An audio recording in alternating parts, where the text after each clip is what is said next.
So I've gone back and forth on making this video for a long time, about a year actually. I think most of it is because I still don't know if I've fully processed everything, even now, more than a year after. Because when I consider what happened, I often don't even think about the event itself. I think often of the people who are involved and just how profoundly disappointed I am in them. So to catch you up, I worked as a media assistant at an elementary school in the city I live in. Basically a librarian. I helped run the library. Worked with students every day, helped them find books, kept it organized, supervised lunches, everything you'd expect a librarian to do. And I loved it. I really did. There are parts of that job I miss every single day.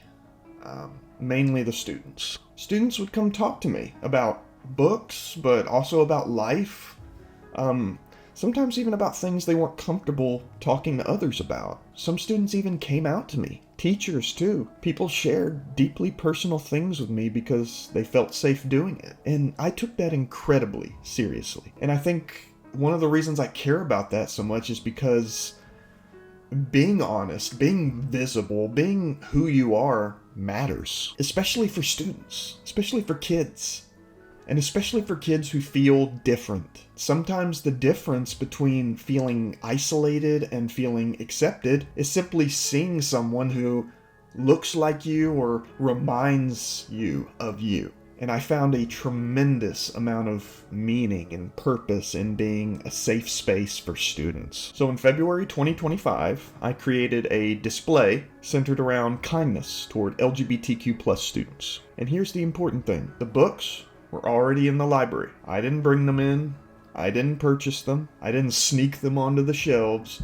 They had already been approved. Students could already access them. The only thing I did was put them together in a display. The next day I got called into a meeting, and that's where everything started. I was informed the display had been removed, the books had been removed along with it, and my personal pride flag from my computer had been removed as well. I remember just standing there trying to process what was happening in real time. Because from my perspective, I hadn't done anything differently than what I'd been doing all year. I had made displays before, and nobody had a problem with them. Nobody questioned my authority or my role. Nobody told me I wasn't allowed to do that. But this display was different, and the only obvious difference was the subject matter. I left that meeting shocked. Like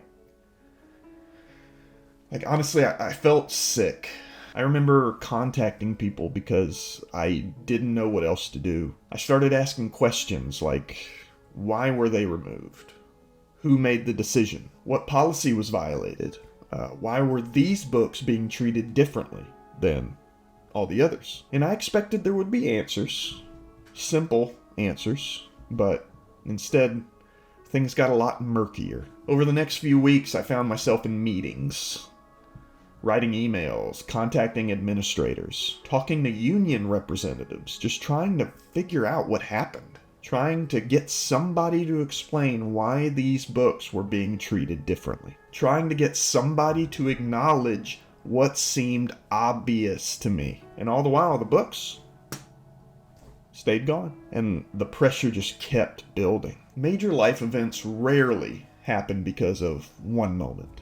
It's usually an accumulation. By the beginning of March, I was exhausted. Emotionally, mentally, professionally. I no longer believed things could improve. And eventually I made the decision to resign. And if the story ended there, it would still be painful. But honestly, the resignation isn't what hurt most. It's the silence that came afterward. After I left, nobody reached out.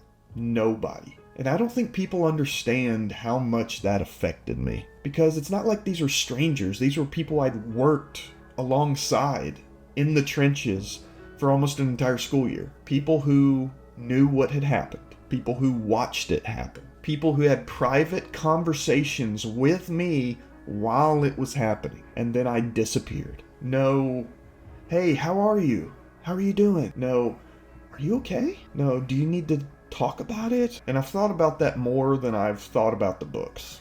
Because that silence, it told me something. It told me how afraid people are. It told me how unwilling people are to take even the smallest risk for another person. It told me that a lot of people are comfortable supporting something privately right up until the point it requires action. And that realization changed me. Because before this happened, I genuinely thought that most people would step up if they saw something wrong taking place. Not everybody, but enough people. Enough to matter. Now, I don't know. The strange thing is that the experience made me more committed to being visible. Not less. Because the entire reason I cared in the first place was the students. The students who were trying to figure out who they were. The students who deserved to know there wasn't something wrong with them. When I created that display, I wasn't thinking about politics. I was thinking about the students. That's it. I was thinking about the students who deserved to feel seen. I don't know. And maybe that's why this still hurts. Because from my perspective, I was trying to do the right thing. I was trying to honor that trust people had placed in me. I was trying to be the kind of adult I would have wanted when I was younger. And somehow that journey ended with me leaving a job I loved. So looking back, I lost more than a job. I lost friendships, but I also lost faith in people. But I didn't lose my belief in why I did it. And I didn't lose my belief that visibility matters. If anything, I believe it now more than I ever did before.